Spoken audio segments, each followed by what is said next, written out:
The reason why I've included this tutorial with the other Final Cut tutorials is that there are a number of Final Cut users who are now making videos for YouTube, and the script writing is a good way of improving their tutorials. It may sound a bit humdrum, but I want to get it out there immediately. Scripts are important.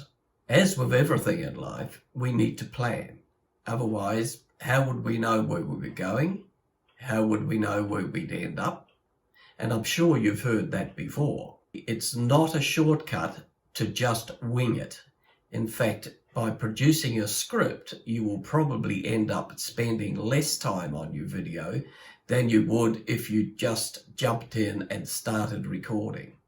The resulting video from a script-based video will be much more professional, and it will include things that you'll probably forget to put in if you were just winging it. However, I think the best reason for creating a script is so that you can avoid that anxiety of speaking to camera, or what am I going to say next, or what pauses are going to come in. Because when you're reading from a script, or when you have a prepared script and you're looking at outlines, you will forget about that anxiety looking at the camera because the script becomes your main focus. In this video, we're going to look at Highland 2, which is available for download on the Mac App Store. The free-to-use version is mostly all you'll need. There is a paid version, which will allow you to remove watermarks on printed scripts and provides ability to create templates. Anyway, I'll show you how to create a template with the free version. The link is in the description below for a sample that you can download.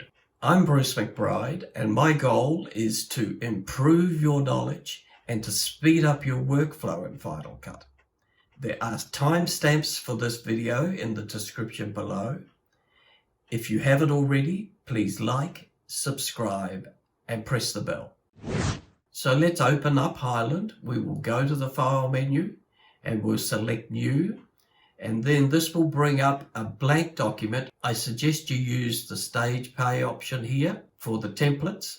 I have a sample template that I've created, and I'll show you how to do that later, as I said before. But in the meantime, let's use that document to work with. So I'll go to Recent, and it's called Template for Scripts. This is my template. It gives a name of the tutorial at the top. It gives a little preview of how I would like to create a video for YouTube. It has a list of topics, and then the intro, my explainer clip, and the end of video. But the key to all of this is in this key to legends.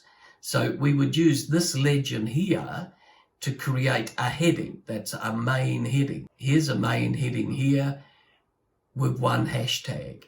The subheading has two hashtags, and to keep these separate, I've uppercased the heading and I lowercase the subheading.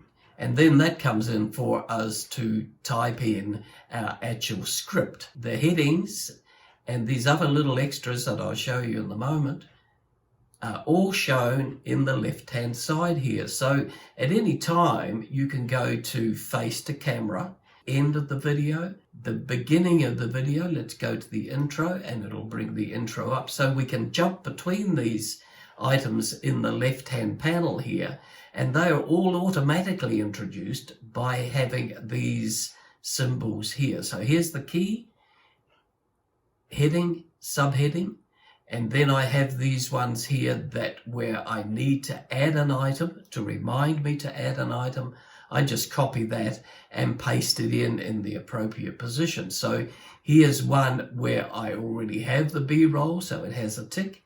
And this one here with the red X means that I need to record or find that clip somewhere. Then you can add links. And when we're doing voiceover, at the moment, I'm talking using the voiceover.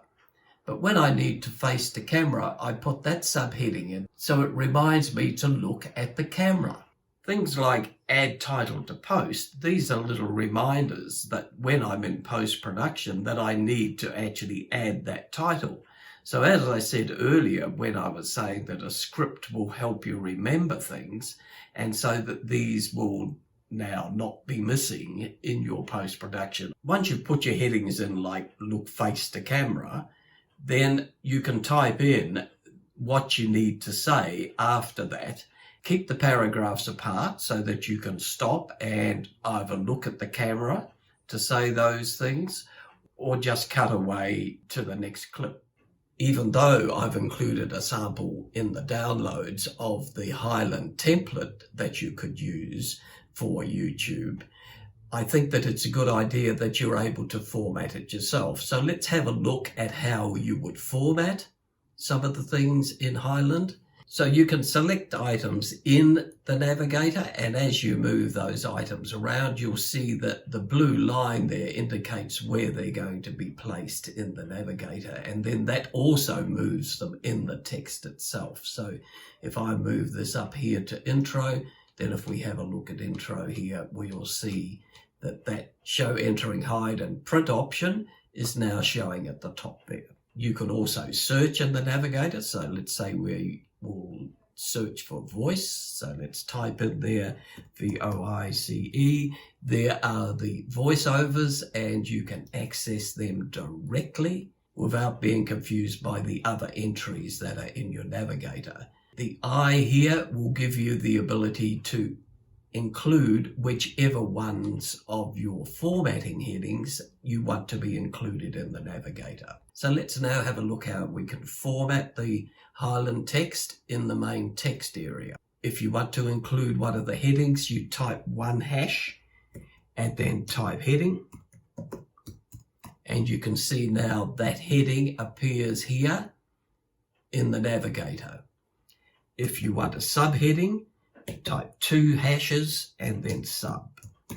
And you'll see that now appears as a subheading in the Navigator. And we also have the format menu, and here you can change to bold, italic, etc. I'd like to point out the highlight one. So if we just select this heading here and come up and select highlight, then you can see that comes up in yellow, and that's a good reminder for things that you may not want to forget. And also in the format menu is Omit, and what that does is it actually hides the items that are in your preview or your printed output.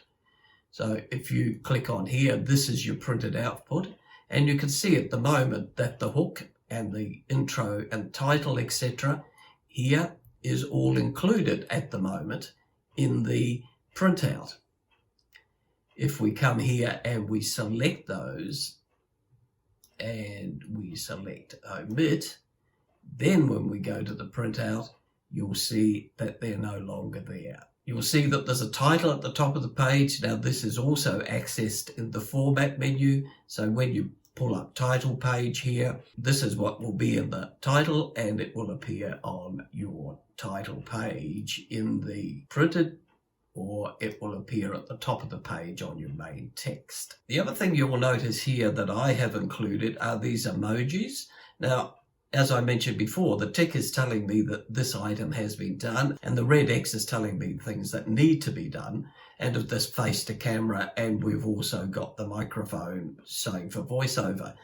So to access your emoji, go to your country flag here, and there's show emojis there, and this will bring up the various emojis that you have access to. So if you want a smiley in there, we can simply select the cursor in the text and drag the smiley over, or you can add it to your end of video, and we might put at the end of the video a big cry, so tears because we finished the video. As I said at the beginning of this video, I'll show you how to make templates on the free version of Highland. So you'd simply go and create the new document as we did at the beginning, and then add all of the things that you want in that script, and then save that file. So once you've found the file in the Finder, then Command I will give you information about that file, and you'll see here that there's a little checkbox called Stationery Pad. Now what that does is it means that when you open that file in future, it only opens a copy of that file. So I've made this one here a stationery pad. If I double click that now, then it opens up and you'll see that it's opened up as a copy. And then when I save that, and I come back to my file, you'll see there is the file there with a copy made. You could, if you wanted to, while you're in the script itself, in Highland, go to the File menu and hold the Option key down, and you'll see when you hold the Option key, you get a Save As, and that will give you the ability to save a new file. And as a tip, Highland 2 does not automatically save, so it'd be a good idea to save from time to time. You will notice that the unsaved document will have the word edited in the title in grey. I hope this video helps you understand how important it is to have a script.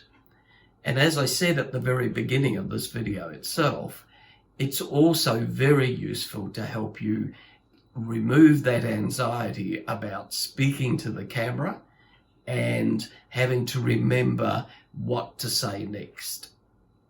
I hope you've enjoyed this video and thank you for watching.